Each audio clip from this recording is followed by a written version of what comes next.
Hi guys, kumakain ka ba ng ganito? O familiar ka ba sa Pansit Chami? For today, meron akong gustong i-share sa inyo na isa sa kinakainan naming mag-asawa. Dito nga lang to sa part ng Kanlubang din. Not sure kung part pa rin ng Kanlubang. Malapit nga lang pala ito sa Petron Gasoline Station. Papunta siyang McDo. Or lagpas lang din ang Sinanlupa papuntang Petron. Ito nga pala yung Katropa Food House. Actually, 3 times na kami nagawi dito dahil sa Pansit Chami nila. Although marami din silang menu like bulalo, Lomi Batangas, Silog, and Goto Batangas. Wow. Yan. Ito nga pala yung ano nila, harap. Ayan yung papuntang Petron. Tapos ito yung harap nila. Yan, ganyan yung itsura ng labas nila. So yun nga, waiting kami. Ayan, pag galing ka ng Sinanlupa. And yun, maganda nga rin pala yung kanilang design. Summer na summer ang dating. Pero, ay halong Valentine's.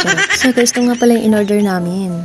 Ang favorite namin na Pansit Chami. Wow. Ang dami namin hinanapan na kung saan ang masarap. Talagang dito lang namin natikman.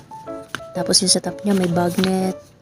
Grabe, ang laki nan. Tinaray ko nga isukat sa kamay ko kung gaano kalaki. Pero talagang sulit ang 150 mo. Hindi ka magsisisi. Masarapan nga rin yung panganay ko sa pagkain.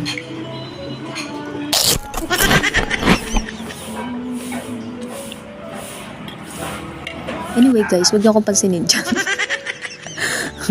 Sarap nga ng mga halo ng chami nila. Lalo na yung bagnet, nakakaloka, ang sarap. Hanggang pala guys, meron silang branch sa Series 3. Kung hindi kayo makapunta ng papuntang Petron.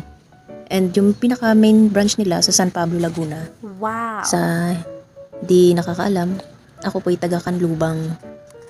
Wala lang, na-share ko lang. Sa mga oras na nito, busog na ako. Na parang gusto pa ng bibig ko pero busog na yung tiyan ko. Yung ganong feeling. Siyempre, ano pa nga ba? E di, lapang eh. Lapang.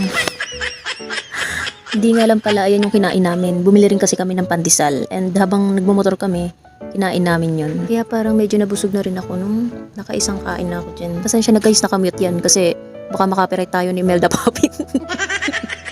Kaya rami nang. At bago nga pala ako mag last bite dito, binidyohan ko muna sila para may entry silang dalawa. Ito yung anak ko.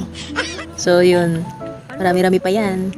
Itong panganay ko nga, ayaw magkutsara, gustong tinidurin. Paano niya makakain ng sabaw? Tinidurin, di nasasama yung ibang noodles sa tinidor.